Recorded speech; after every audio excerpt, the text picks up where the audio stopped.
Given the pandemic-sized circumstances that we have today, what would be the best way to keep small businesses afloat in District 39 and across the city?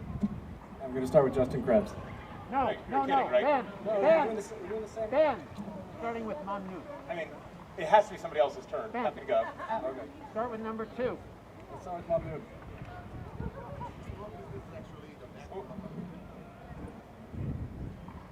No, don't move the mic. Don't move the mic. Don't move the mic. Don't move the mic. Test. No, don't No, move the mic. no. All right. Okay. Mamnoon, go ahead. Small business is our backbone of our economy. And during pandemic and before pandemic, we had a big problem with the small businesses. My plan, what I laid out to bring this business back, the foremost, rent stabilize the places. We have to do it first. It didn't happen in the past in New York City Council. Also, we have to figure it out. The people who did not apply for all the benefit they're supposed to get from the government, they got this timely, and I want to see the different the languages brochure goes to the area, especially in our district area, and also I love to see the business back.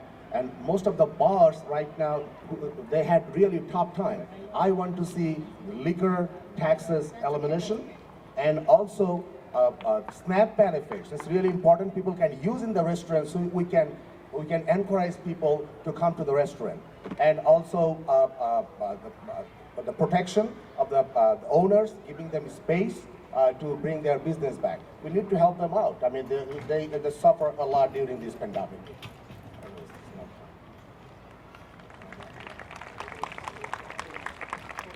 Okay. Bridget Ryan? Okay.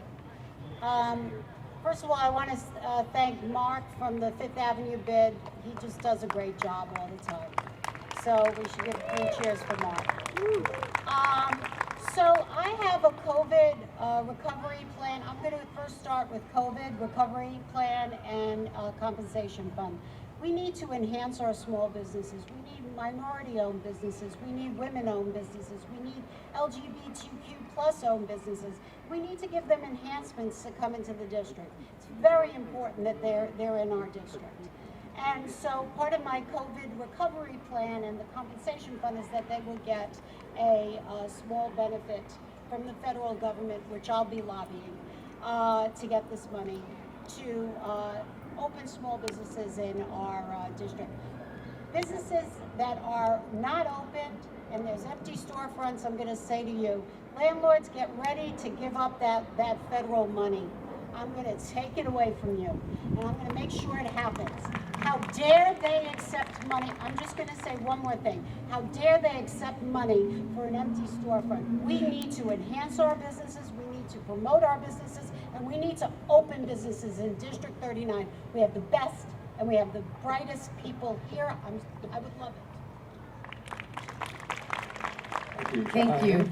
So how many of us love the restaurants and small businesses in our district?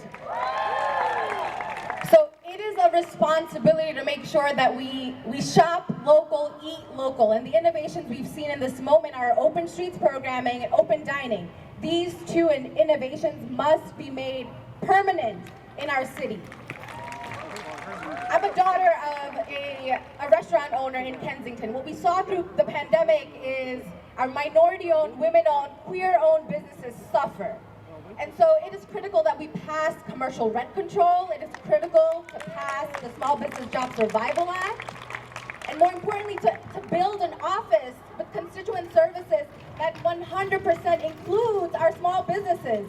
I love the work that Mark Caserta and the Fifth Avenue bid are doing to protect our businesses here. I was at the art stroll yesterday. I've been eating and touring our restaurants across the district, and you can check out my work on Instagram at Shahana from BK, because we have got to eat local, and we have got to look out for our women-owned businesses particularly. The outfit I'm wearing is from Boomki. Women-owned businesses need to survive, but I have a plan to make sure that they thrive. Thank you, Johanna. Brandon West? So when you talk to business owners, what I've been doing, I'm sure the other candidates have been doing also, they overcount all the struggle that they had dealt with in the last year, mainly because the city was not doing what it should have been doing to even help them navigate the system and the resources that were being available. And those resources weren't even good to begin with. So we have to do a lot more in order to supporting our small business owners. Now, one is obviously commercial rent relief. There's a lot of owners who own these places they don't care about this community. They own a lot of properties and they just sit on them. In a place like Barcelona, they have a system where if you leave your commercial space empty for 2 years, the city claims it and then rents it out for half the price, and then eventually gives it back to you. This is the degree of which we need to protect our communities, because this is what other cities in the world have been able to do. So this is something that we also need to do here, but also we have to make sure that the city is doing more. The Small Business Services Agency is not doing nearly enough, and that requires us regularly interacting with the business owners and creating spaces for them to communicate directly to the city and changing the model to what they're doing, because really they sit on completely different sides of the table and they don't engage with each other, and then they struggle because of the economic forces that happen. So we have to change that, or they're all going to struggle in perpetuity. Jessica Simmons? As has been mentioned, our local businesses are really what makes all of us want to live here in this community. And in talking to our community members and our business owners over the past few months, what I hear over and over, like my colleagues have said, is the cash flow. When I think about the businesses that have closed on my block, Pink Olive, which was a gift store, and Demai Urban Spa, a spa, the number one things that came to mind for them was tourism was down, rent was high, and the cost of keeping, say, a spa clean during COVID were extremely high. It's been an incredibly tough time for our local businesses, particularly those owned by women, and we need to make sure that we're getting cash in their pockets so that they don't have to close and they can stay open. It's also important to me, as Shahana mentioned, that we are shopping locally. Since she shouted out what she's wearing, I'm wearing a Brooklyn-designed dress from Ace and Jig, purchased at A. Chang on Bergen. I think it's really important that those of us who continue to be employed and privileged during this time are supporting our local businesses to keep them alive as well. Thank you. Doug Schneider? I'm a small business owner. I represent small businesses throughout the district. I'll start again now that my mic is on. I am a small business owner. I represent small businesses throughout the district. I know that every dollar we can keep in their pocket is $1 closer to survival.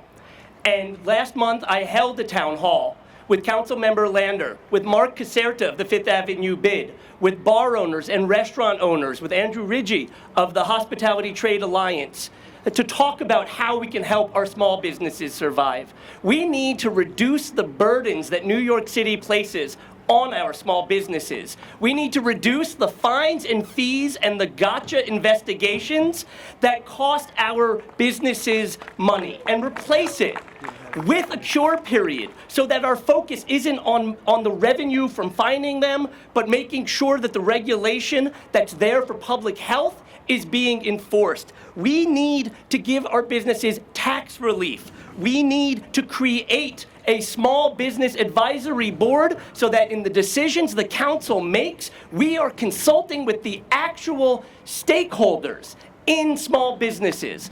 And we need to elevate small business amongst our top priorities because it is the economic driver of our city. So thank you. Thank you, Doug. So Hold on. No problem.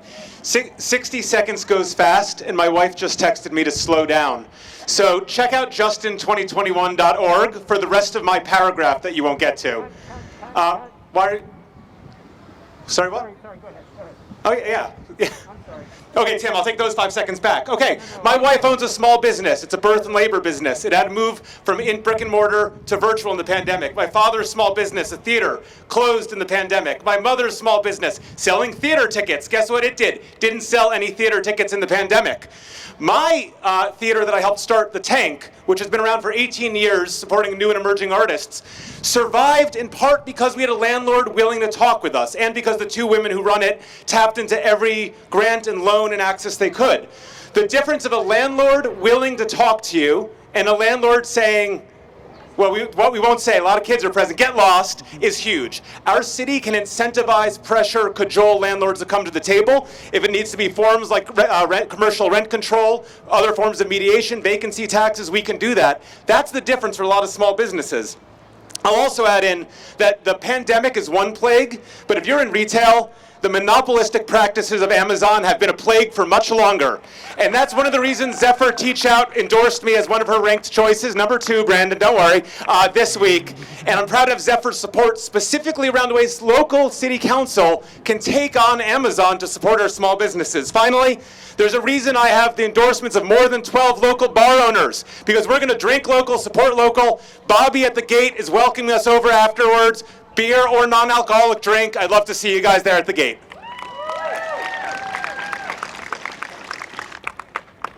All right, great. And my apologies about screwing up the order. I now understand how it works. Take me a second. All right, so we're going to move on to homelessness. The current homeless population in New York City is the highest we've seen since the Depression. So the city has been working over the years to expand its shelter network through the Turning the Tide program, putting more shelters in neighborhoods like Park Slope. A number just recently opened in Gowanus and further down 4th Avenue in Park Slope. But the city continues to struggle to get people in permanent housing. What are your solutions both to curb the homelessness population and put more people into permanent housing? And we're going to start with Rick Ryan. Okay, so I worked alongside a great lady. Her name is Chris Quinn, and she founded a group called WIN. And WIN is a way that women and families go from homelessness to their own home and to work. So what we need to do is we need to, first of all, let's make sure that we have a program, that we have transitions. We have transitions from homeless shelter to workforce and to their own living environment. I also would like to see is that we increase mental health services for the homeless population. They need it. They need help. They need to be cared for like everybody is cared for at WIN. They're learned how to do job training, job interviews training. They get clothes on how to go to a place to get a job. So they have clothes, they have job training, and then they have interview skills. They also get mental health. The children get support. We need to help our children who are in homeless shelters. We need to make sure that they have food in the schools. They need to have a place where they can feel at home at the school. So that's what I would do with the homeless population. Thank you. So 1 out of 15 students in our district are homeless. Domestic violence is the leading cause of homelessness. We've been addicted to warehousing folks in homeless shelters rather than creating permanently affordable housing. So be a part of the fight to make sure we're creating permanently affordable housing, and in the meantime, making sure that we pass Councilmember Steve Levin's proposal to expand the City FEP's voucher program to make sure folks who are unhoused get into our guaranteed housing. So we can take that action right now. I don't want to need to get into City Hall to do that. So Councilmember Lander, we appreciate the work you're doing. I raised the issue around gender-based violence because right now we do not have enough shelters for Muslim women, for immigrant women. I was so proud to have worked in Councilmember Lander's office to make sure organizations like the Asia Women's Center, the first ever Muslim women's shelter, could take survivors from domestic violence, making sure coordinated efforts were taking place to work with anti-domestic violence organizations like Sakhi for South Asian women. These groups are important, and to make sure that I'm building a relationship within our office to support their capacity. So direct services is important to help meet the urgent needs of our homeless community members. All right, thank you. Brandon West? Housing is a human right. It is not just a slogan. And to make it not a slogan, we have to build housing for people. There is no other way around this. It's kind of like healthcare. We've found every other way to do a model besides just giving people healthcare, and it's the same for housing. So that means we have to build supportive housing, because supportive housing is something that's been increasingly underfunded, but actually really important for communities in order to not have going in and out of homelessness. Because the market doesn't build housing for people who make under $35,000 or less. So we have to find a way to step in. So another important part of that is that we need to make sure we're dealing with core issues of people going in and out of homelessness. And that is critical, but we have to change the system that we have. So that means we have to change the city charter and change land use in order to change this entire system. So I support a comprehensive citywide plan, but I support a version of that that involves the Office of Community Planning. So it's not a conversation of if we're building housing for people, it's a matter of how we're building housing for people and centering the community in those conversations in a way that doesn't bring in the mayor's office, doesn't bring in folks who are talking to developers more than anything else, because that model is giving us what we have right now. So I think we can get there. Other cities in the world have done it. We just have to follow those models. All right, thank you. Jessica Simmons. Racial equity means that everyone in our community and in our city has access equally and equitably to education, to healthcare, and of course to housing. When I think about my time as a principal in Brownsville, I lost students time over time who had been living in homeless shelters and were moved by the city to shelters and communities far away. So imagine you've been to school for years in Brownsville and suddenly your family is uprooted and sent to a different place, shelter or another housing in the Bronx. The chances that that family is going to be able to get their kid back over to Brownsville are slim.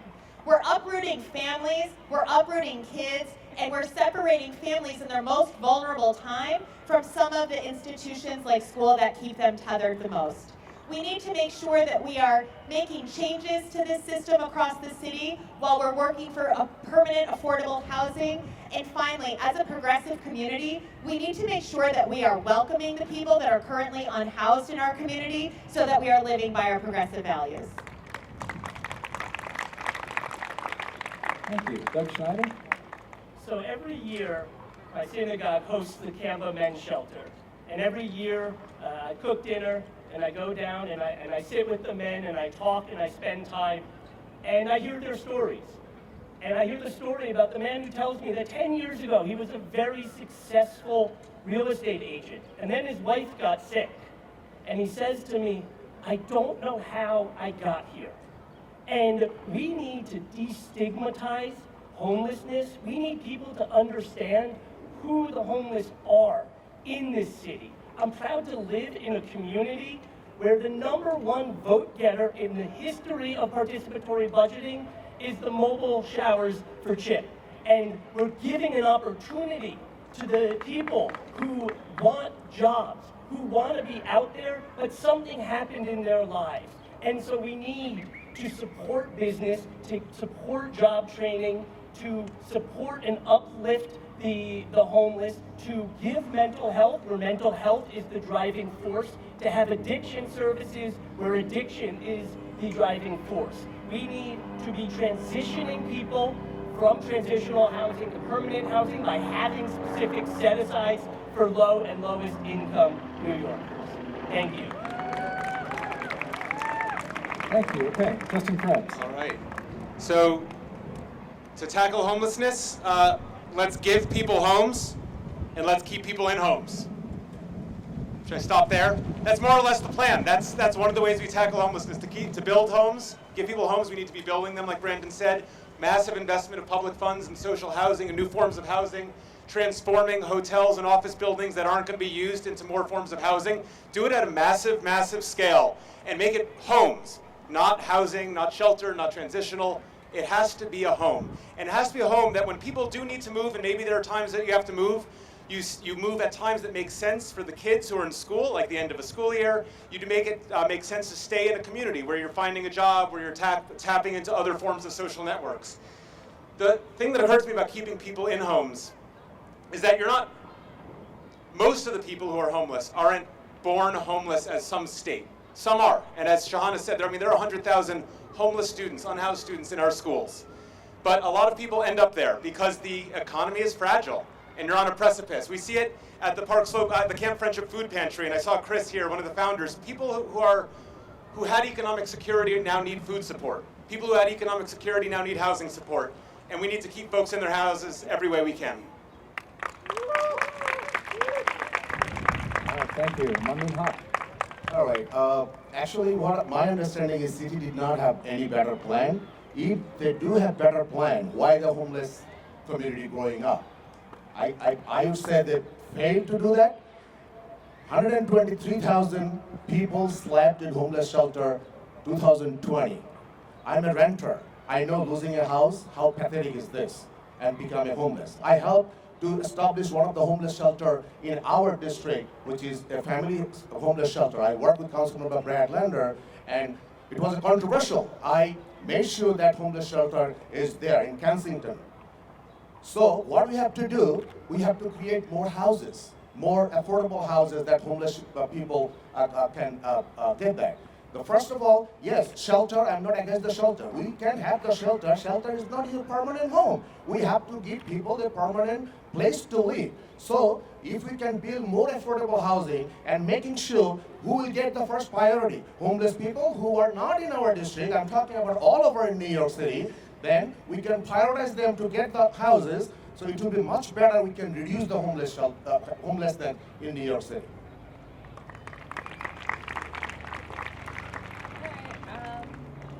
Can you hear me? Yeah. Mayor de Blasio's housing plan for 300,000 affordable housing units through new construction and preservation policies has brought on. Let's get this up.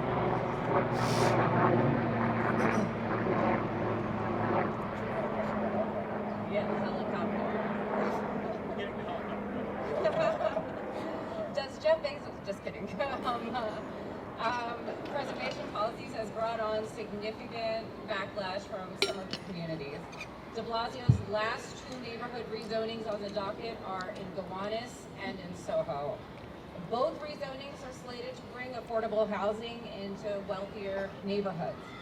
Definitely, both neighborhoods are wealthier when compared to other rezonings that have taken place in other different neighborhoods like East New York, Inwood, or in Bay Street in Staten Island, New York. So, do candidates here support affordable housing in upper class, wealthier, and whiter neighborhoods? If so, how do we go about doing that? And we're going to start with Shahana. Okay, great. So this question is overall about just building affordable housing. So because we have the Gowanus rezoning proposal underway, I do want to talk about the Gowanus rezoning, which I do not support right now, because the iterations of the proposal that have come out have excluded public housing residents. I'm a former tenant organizer. I've been organizing public housing residents who've been consistently attacked by their land and homes being privatized. And so right now I'm leaning on the position that the Gowanus Neighborhood Coalition for Justice has brought together. We need to make sure that there are community-led processes that encourage our community voices to be front and center, which is not how the city makes decisions. The city's real estate-driven rezoning proposals, the mayoral-led rezoning proposals hurt our public housing residents first and worst. So we've got to make sure that NYCHA residents are a part of the conversation and that they're leaders in the conversation. We've got to make sure that our community boards are opening up and inclusive of the voice who've been left out of community board spaces, that we have childcare access, that we have conversations across languages and are shifting the times when meetings take place. So there's a lot to do to make sure equity is centered in how we envision affordable housing in our district and across the city. Thank you. Brandon West? Mandatory inclusionary housing is not really working, but it is only a section of the housing that we have. So if we go back to the Gowanus rezoning, again, the only way to get out of the housing crisis is to build housing, but that doesn't mean that there aren't significant problems with the plan as it is right now. One, it's in a flood zone, so it's not a matter of if it's going to be flooding, it's already flooding. This is an issue that we're going to be dealing with in the future. Two, we have the public place site that's on remediated ground, and there's still uncertainty about how we're going to remediate that ground, and there's waste on the other side of it now, so there's a lot of it. And then three, as we said, there's not enough resources for the NYCHA residents who are going to be most impacted by this. So, we had a rezoning of 4th Avenue. The 4th Avenue rezoning had no affordable housing as a part of it. So if we are centering the idea of building housing for people, then we need to have better plans that actually do that. And we were kind of stuck with this version, and I know we're going to probably lay into Brad a little bit on this one, but we need to do a bit more, and we need to build more tools for this, because regardless of who's on council, this decision will be made before we're in office. And so we will all fight for something that's equitable, but if we're back to the same plan and the same system that we have for land use, we're going to have the same outcome with plans that have 30% affordable, and it's not even really all that affordable. Thank you. Jessica Simmons. Like my colleagues here, I oppose the rezoning of the Gowanus, not only because it's a poorly thought out plan, but also because the community wasn't involved as much as they could have been or should have been. But when you look at the actual details of that plan, I actually think when you dig down, the real issue with that plan are the sewage tanks. If right now we're currently building sewage tanks for the current capacity, yet we're planning to rezone and build more housing and not increase the size of those sewage tanks, how in the world is that going to work? That doesn't make any sense. If we're going to use this plan, I would say I oppose it, but I would say we have to go back to the drawing board, engage the community, and write up a plan that works. Because right now, no one is benefiting from this current plan except the people who are making money off of it. Thank you. Doug Schneider. We need to build more affordable housing. We need to build more affordable housing everywhere, including in wealthy neighborhoods. And there is a lot of conversation about the segregation in our schools. And we have plans for middle school, we have plans for high school, but the only way to desegregate our elementary schools is to desegregate our neighborhoods. And the way to do that is to build housing, to welcome people who are from different socioeconomic standards than us, to welcome people who are from different races and ethnicities than us. And the Gowanus rezoning highlights all of the problems with the way we go about development in this city, where we have these development by development negotiations for 12 years to build a pittance of affordable housing. We need to shift to a comprehensive plan where the city is the one out there looking for the opportunities, finding the places where we can build throughout the city. We need to think about alternative funding sources, whether it's a public bank, whether it is a land trust. We need to be able to fund affordable housing so that we can build affordable housing. Great. Thank you, Doug. Now, Justin Krebs. I shared the story before that the tank, the theater that I helped form, survived the pandemic in part because of a good relationship with the landlord. What I didn't tell you was the time that it got kicked out because a luxury condo was being developed. We got removed with no discussion of community benefits, and it didn't go up for 2 years that it was kept vacant. Or also the time that we had to move because there was a sewage eruption in our basement the landlord wouldn't fix. That's a different story as well. The point is, I have no problem having fights with developers, and therefore I really admire what the Gowanus Neighborhood Coalition for Justice has done. They've said, we are going to set the table for this development, not developers set it. We're going to bring together NYCHA residents, Park Slope Civic Council, Arts Gowanus to make sure arts are part of the conversation, affordable housing, light industrial, and the Gowanus Canal Conservancy, the great stewards of the Gowanus. And the Gowanus Neighborhood Coalition for Justice has put forward a set of deal-breaker demands. I believe if we meet those demands, I think if we keep that coalition together, we can. If we can meet those demands, we can move forward on the rezoning in a way that builds affordable housing. And yes, we do need to build affordable housing in more affluent and whiter neighborhoods. We can build affordable housing, get school seats, get access to the canal, get the cleanup, and do so in a way that actually sets a model for other places around the city where communities, not developers, set the table. Let's let the helicopter pass.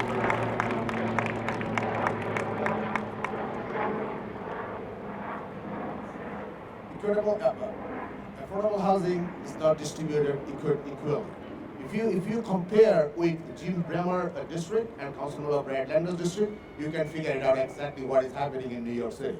They are having most affordable housing in Queens, but we are not having anything. So there is no equal opportunity for all the council members. First thing first, we have to do first equal opportunity for all council members. We don't have any affordable housing here. In my district, in our district where I live in Kensington, we don't have any. We don't have any NYCHA housing, and I'm totally against the policy what laid out right now for Gowanus rezoning. I'm not agree with that. I want to see more affordable housing here, 100% affordable. I'm going to push forward to get 100% affordable housing if I get elected. And secondly, the MI, what Brandon said, we need to change that. This is very low. We need to make it higher. Affordable housing should be affordable for people. So it didn't happen in the past, and if I get elected, I'm going to push forward to get affordable housing, not in even our district, all over New York City equally. So and make sure the people living in the area, the community voice should be heard. I want to see their decision. When we will take any decision, I will bring them to the table and want to hear exactly what they are talking about. Thank you. Thank you, Amin. Okay, pretty line. So I just want to say, I'm going to ask everybody here to join me June 3rd at the Community Board 6 meeting to discuss the Gowanus rezoning. I have been an active member on Community Board 6. I have gone toe-to-toe with Community Board 6 on the Gowanus rezoning because of the fact that there is a mayonnaise, thick mayonnaise of sludge. I'm for affordable housing, but why wasn't Litch asked to be affordable? It's luxury housing. Why is the houses on 4th Avenue not asked to be affordable housing? Why is that? I need that answered before I accept the Gowanus rezoning. I need the fact that that rezoning needs to have a cleanup first. People do not need to be put in a place of harm. The flood zone goes high, and then the toxic waste goes higher. I need for my community to be safe, and I've been endorsed by the NYCHA houses, Gowanus and Wyckoff, and they're behind me. They had no voice in this discussion, so now they need their voice. So join me. If everybody here joins me June 3rd, I will make sure that they have time to speak. But we need a proper place to put affordable housing. All right, thank you. So next one's a bit of a hyper-local question. There's expected to be a push to expand the Park Slope Historic District in the coming years. Is that something you would support? And we're going to start with Brandon West. Well, as a Park Slope resident, I know the importance of the historic buildings and homes that we have here in this district, especially around the park.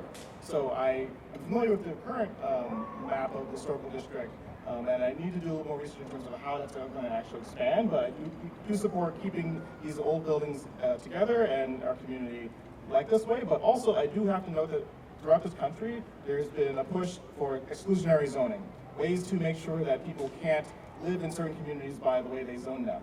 And this is something that, not saying that this plan is going to do that, but we have to be very careful about this because this legacy is very long and it's been in the city and it's been throughout this country. So I'd love to do more research on the exact plan and would love to preserve buildings. There was a church on 4th Avenue that was historic that was taken down, and there's also the library that's also on 4th Avenue that folks have been trying to develop on. So this is a very real thing because we need to preserve our community, but also we need to do this in a way where we can actually build housing for people, some of whom are going to be middle to low income. That's still very important too. So we can't have both those things fighting each other. Thank you. Okay, Jessica Simmons. I am a proud Park Slope resident, and I moved to this community so that we could live in our gorgeous brownstone, which I am very privileged to own. That my husband and I have 2 salaries that allow us to purchase an apartment. That is out of reach for lots of people, including many of the people who live and work in our communities. So yes, similar to what Brandon said, I am happy to expand as council member the historic district's lines, but with this same caveat, that I want to know more about what we're doing about the actual housing issue that we talked about in the last question, of making sure that there's affordable housing in our community. And just like I was able to live on my nice block next to a community garden and within walking distance of my son's school, that should be an option that's open to everyone and to more families who are in different economic statuses than my own. Thank you. Thank you. Doug Schneider. I support the expansion of the historic district, just like I supported it in 2016 when I was a trustee of the Park Slope Civic Council. Historic preservation is valuable in and of itself, and landmarking prevents displacement by preventing out-of-scale development. And when I was one of the people working to prevent the Pavilion movie theater from being turned into luxury housing, the only reason we were able to do it was because of landmarking, because we were able to go and we were able to testify before the Landmarking Preservation Commission about why the project should be rejected. And they sent the developer back to the drawing board, and they came back again.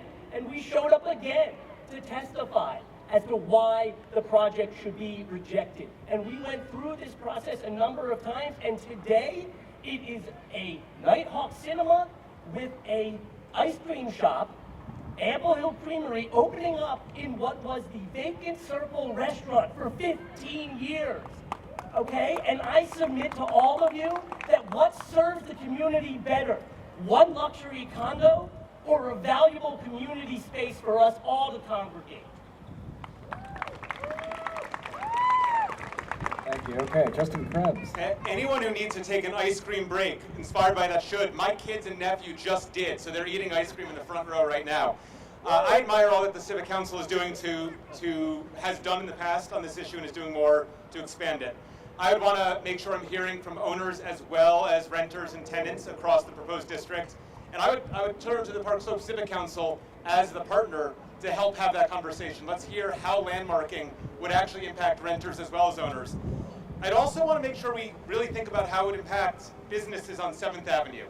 7th Avenue is hurting. There are a lot of vacancies, especially on the east side of the avenue. We know it's hard to start a business, and they don't have a bid the way that we do on 5th Avenue, thanks to Mark and Joanna and others. One of the reasons I bring it up is that you want to understand how landmarking impacts starting new small businesses. Signage, storefronts. Landmarks has done a lot of work to try to reduce that burden on small businesses, but I want to make sure small business owners are part of the conversation that we'd be having, even in the absence of a bid that helps so ably represent their interests. Thank you. Mamoon. Preserving history is really important. I mean, this is a very historical place that we are sitting right now. I support that. And I came from a country and the place, or my workplace, is very, very historical. It was very, very historical, more than few thousands years. Because of the climate, we lost everything. But we don't want to see the same thing here in America, here in New York City. I'm very lucky that I can talk about it, talk about history. We have to preserve that anyway, but making sure at the same time we are all not living like another 50 years. But we have to think about our future generations. There's a history people need to know about it, not only in books, they can see it physically. That's really important. So I'm going to work, if I get elected, if any developer come to grab the land, grab the houses, I'm going to work with the Park Slope Committee, Council Committee, and figure it out exactly how we can work with it. But yes, if they need any repair need, they'll do it. And we have to think about also the renters. I mean, if rent goes up, keeping the history, we have to take care of that very carefully. So this is really important. I support history. History is really important for all of us and for all of our generation in the future. Thank you. Thank you. Bridget Ryan. So I'm unique here. I'm a history teacher. So this is my favorite topic. I think the beauty of this area and this district is the historical significance. The Battle of Brooklyn was here. The fact that we have landmark buildings. In Carroll Gardens, we have Winston Churchill's birthplace, one of their, the mother's birthplace. And it's just phenomenal what things we can learn about our community through the historical walks we could do through the district. I'd like to support the Park Slope Civic Council just to make sure that that happens and continues. I'd also like to enhance our public schools to doing more localized history lessons about our district and making sure that that's part of the District 15 curriculum, that they know what beauty it is in District 39. And in terms of the housing, I'd like to make sure that we make all the houses have time at the community board, and talk about the landmarking. I'm sorry, I got a little tongue-tied. Great, okay, thank you. Shahana Hanif. I'm super proud of the work that the 14th Street Block Association has done to protect the pavilion from becoming a luxury condo. The pavilion is the theater I grew up going to. My sisters grew up going to. So it's an important site, but we shouldn't rely on block associations to constantly be equipped to fight off luxury development. So the question that comes for me when we think about historical preservation is the city must have a plan to fight off real estate developers. We're experiencing that at 70 Prospect Park West, where private equity firms have bought out the building and each resident has received a vacate order. I want to make sure that Park Slope is livable. I want to make sure that we have a preservation plan that looks out for climate change and is making sure that that conversation is a part of historical preservation. So, of course, I support preservation, and I will continue to be a council member that is engaging in coalition work to make sure that the Park Slope Civic Council is at the table, to make sure that residents who have lived here long-standing, our residents who are moving in, are part of those conversations about preservation of rent, making sure that we are fighting off climate change, and preserving the beauty and history of Park Slope.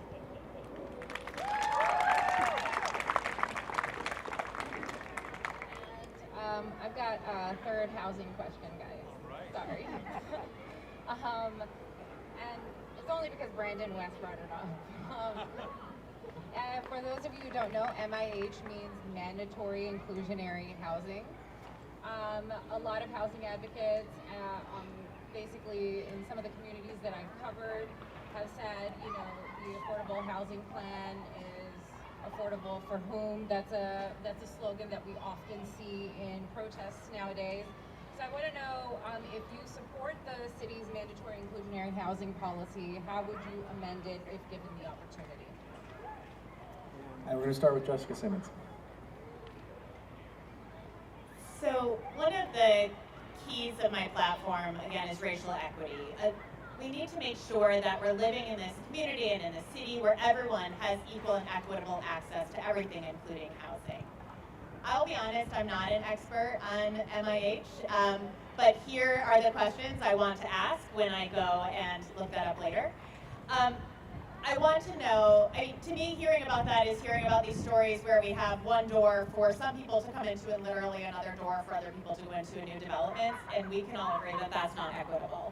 Or saying, is something that's being built in my neighborhood affordable to everyone, or are there just 2 apartments and then there's thousands of people trying to get them? So I will want to know how many people are actually benefiting from this. Are people within the community that need the housing benefiting from it? What are the demographics of the folks that are benefiting from this? And would love to partner and talk with other housing advocates to know what they would say. I'd love to have this conversation with Brandon about what would it take to make that, is the idea the best answer here to amend that, or do we need to come up with something else? So those are the questions I'd be asking. Okay, Doug Schneider. Before I get to that question, I just want to go back to the last question for a second. And I was a little surprised to hear Shahana say that she supports historic preservation, because just a few months ago she said about landmarking that it's an opportunity for wealthy Park Slopers to hoard critical infrastructure, and called for District 39 to push back on landmarking. So I don't know which position we have. I just wanted to say I'm fully in support of historic preservation, and I hope everybody's going to be straightforward about it. Mandatory inclusionary housing doesn't work. It has not created the affordable housing that it intends to create, and so we need to move away from that model, period. We need to move to a model, again, where the city is building housing, where it is seeking out opportunities to build housing. If we took 1% of the money that we park in a private bank and we were to put it in a public bank, the Bank of New York, that money could be used to be invested in the common good, in the public good, in supporting and building out New York City's infrastructure, building affordable housing. And so we need policies that work, and mandatory inclusionary housing is not one of them. Thanks. I agree that mandatory inclusionary housing has not worked. It hasn't served the folks of deepest need. It just hasn't served the people who need housing the most, and we would need to go deeper. But it also speaks to a larger issue that we need to not be fighting over specific buildings and not fighting over specific rezonings, when actually what we need is a big vision of planning. And comprehensive planning, which has come up on the stage tonight, is one way to go at it. If we have citywide planning and talk about the housing we need, not just for the people who live here now, but the million more New Yorkers that are going to come in the next 15 years. We want them to come. This is New York. They need to come. Where is that housing going to be? We're not talking about a couple of thousand units. We're talking about big, ambitious plans, kind of on the scale of Mitchell-Lama. How do you actually build with social housing, with land trusts, with public banks?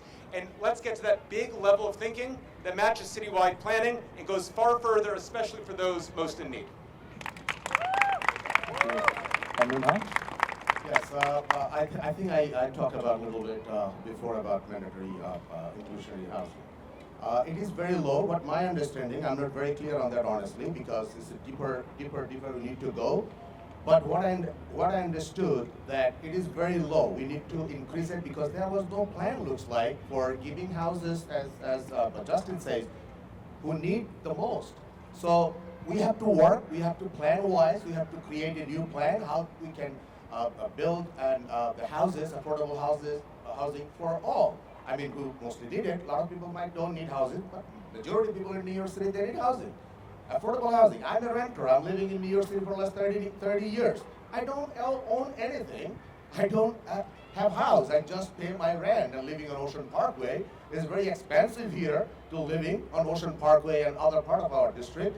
And I want to make sure, like, not on this, but at that place, like if I get elected, if you talk about housing, I want to make sure like nicer housing get like real repairs, and even the house that I live, which is market price, they always repair the houses very well. I mean, they are not doing it. And a lot of my community members, even my immigrant community members, who do have a language barriers problem, they don't even know they are overcharging all the time. So I understand, like, this is not very clear, and of course, like, if I get elected and go through, and I understood that we need to increase this a lot to have more affordable housing in New York City. Thank you. Bridget Ryan? I got a little tongue-tied the last question, so I want to just tell you, I'm for housing, and I'm for all income brackets to live in my district because they should. And this is a lovely area to live in. I've enjoyed it my whole life, in Brooklyn, and 24 years in community board, City Council District 39. But we haven't talked about a real important thing, workforce housing. We need to provide workforce housing so we can have our first responders, our teachers, our medical professionals, and our social workers, our psychologists, those who need to be in our community to make sure to get to work on time, that they have a place to live, a nice place to live. Someplace like Park Slope, someplace like Kensington, someplace like Windsor Terrace, and Cobble Hill, Carroll Gardens, and Columbia Waterfront, and Borough Park. We have to have them have a place to live, and I would want to make sure that I have a group in my district office that will work on housing and making sure that we have everybody into our homes in our district, because I'm telling you something, the luxury housing is too damn high. Those rents are too damn high, and I can't pay it. So I need for us to try to find houses that everybody can live in and everybody can pay for. Thank you. Shahana Hanif. So mandatory inclusionary housing is deeply, deeply flawed, and we really need to change the area medium income structure to meet the needs of real New Yorkers, everyday New Yorkers, and that's not what we're doing. So I'm committed to fighting developers to be transparent and be held accountable when they do not create deeply affordable housing. I'm the only tenant organizer at the table. I'm a former public housing organizer. This district is deeply inequitable when it comes to housing. We do not have any public housing, the most affordable housing. We live in a district with some of the highest income brackets, with some of the lowest undocumented income brackets.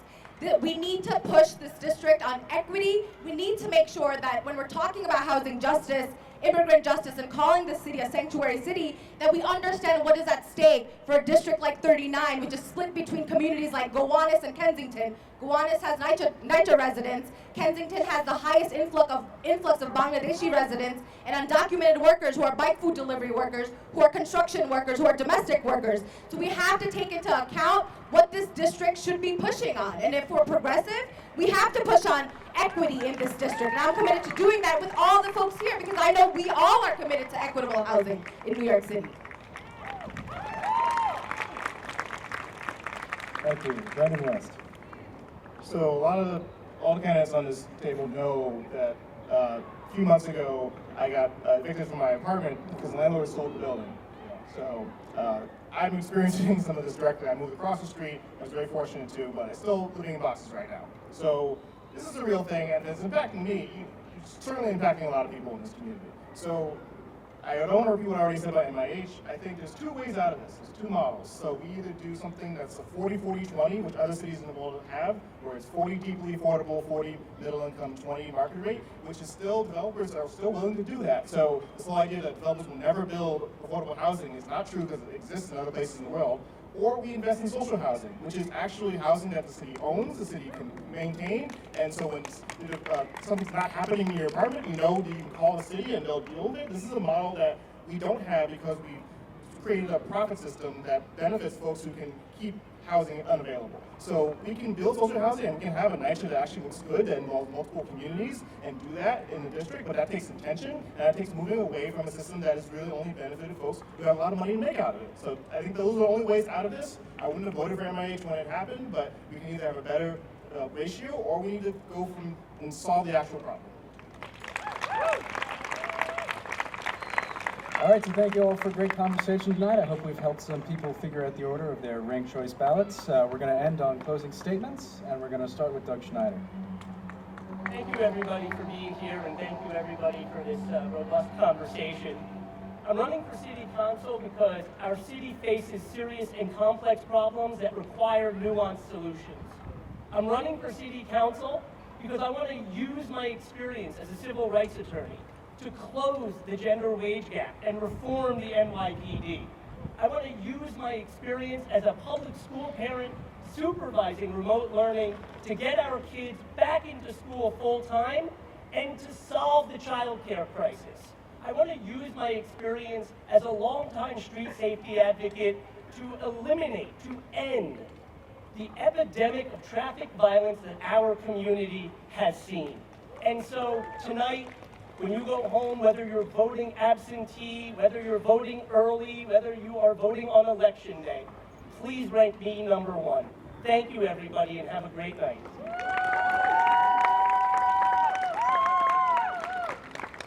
This is a great group, and I would do this again, and not just in Park Slope. Let's go to St. Mary's Playground, let's go to Avenue C, let's go to Vanderbilt, let's go to Urban Garden. Let's do it again and again over the next 3 and 4 weeks if folks are game for it. I love being with all of you. That said, I want to talk about things we didn't talk about tonight. I want to talk about the climate plan that you can find on justin2021.org. I want to talk about my fight for open streets, making them permanent, which you can find on justin2021.org. I want to talk about our work to get schools open, safely and equitable, but not a return to normal, making them better with more individual learning, more enrichment, more equitable funding, and make sure that we're caring for all of our kids. And you can learn more about all of that at justin2021.org. So I'm happy to continue the conversation tonight. All the things I've done in my life, from arts to parks to the food pantries to the work at Move On, has been about bringing folks together to do things together that we can't do on our own, to accomplish big things. That's why I run projects, build coalitions, build organizations. I want to work together with all the folks on this stage and all of you, bring us together to build big things, do good things for our district and our city, and I'm ready to do it. justin2021.org. Thanks. Thank you so much. I'm the only immigrant sitting here running for city council to represent you. I have a privilege to speaking English. It is not my first language. And I have a privilege to go to school here, like my other co-candidates. But I do have guts and courage. I do have the guts to stand before the bureaucrats. That I have done in the past in New York City. If you go to my website, Mamnoon, for City Council, you can see it. I am the co-founder of the New York Taxi Workers Alliance. I organized the New York City taxi cab drivers. I made a historical 2 strike in New York City for a better working condition for drivers. I had been stabbed by a passenger while I was driving a taxi cab in Brooklyn. And I fought for rights, and I helped to pass the Taxi Drivers Protection Act. I work in the community board. I am the most experienced candidate sitting here, and I have grassroots organizing experience, and also I have institutional knowledge. I believe it will be equip me to be a better council member in New York City. I really wonder, we did not talk about workers, we did not talk about healthcare, which is really the first priority, I believe, in New York City, and we left out, and I'm so sorry to tell you that, don't get me wrong, I'm taking a few seconds, because I'm a worker. I drove taxi cab. I know thousands of drivers in New York City who are just trying to leave, trying to keep home, trying to send their kids to school, but we are left behind that. Healthcare is really important. I am one of the expert men in sitting here. I'm working at NYU School of Medicine for 13 years and doing public health, which is really important. When we can send our kids to school, we have to think about it. I'm very sorry for taking the time. I understand, because time did not permit, and this is it. Thank you so much for your time, and the moderators and everyone. Thank you again. I'm sorry I took 2 years.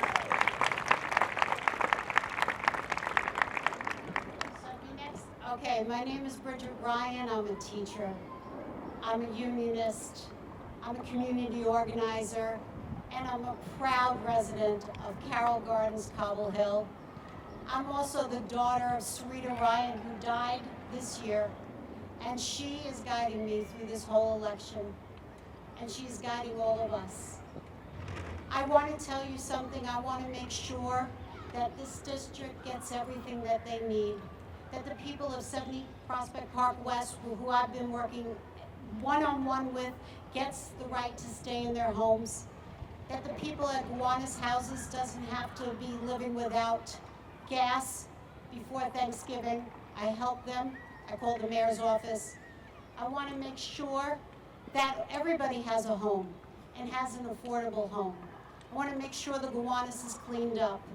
I want to make sure that schools are open, that we have teachers that are teaching in front of classrooms.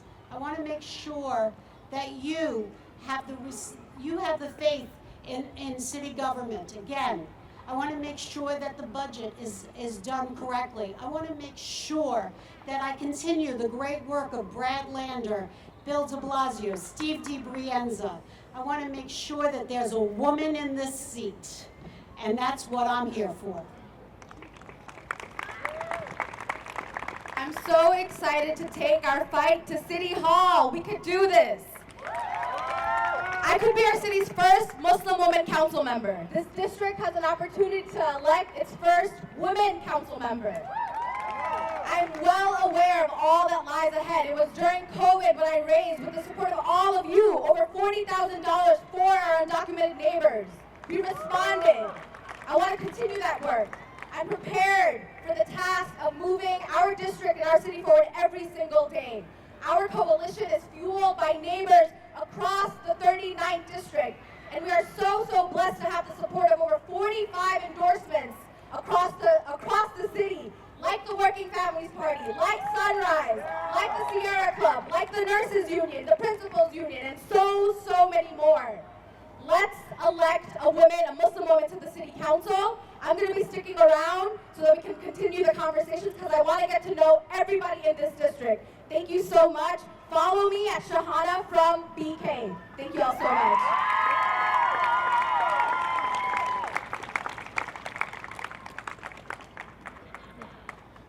I'm going to tell you the truth. Running for office was never really in my plan. I saw myself as behind the scenes guy. But then something changed in me in the past few years. I became so tired of seeing elected officials and our leaders fail us and lead us into crisis. So I couldn't stay behind the scenes anymore. I'm running for office to create a people's budget that invests in communities and not over policing. This is an incredibly important thing that we need to do and we need to do together. And this is also why I love this district, and I'm really hoping for you to rank me #1 on June 22nd, because together we can build a city defined by justice, and together we can build a city for the many and not the few. Thank you.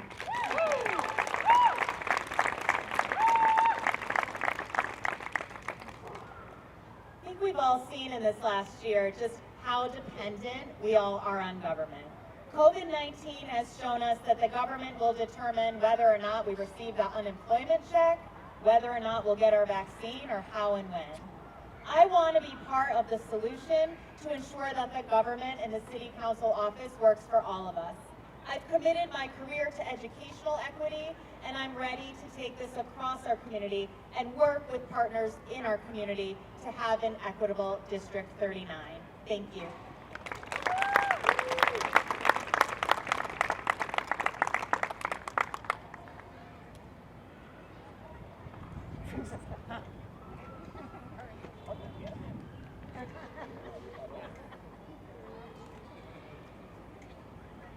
Thank you, moderators.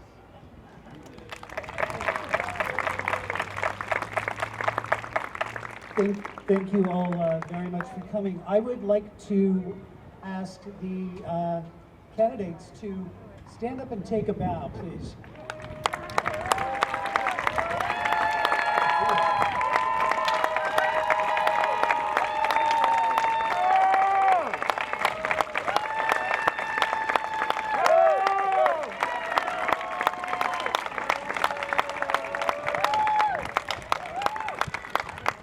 Thank you very much.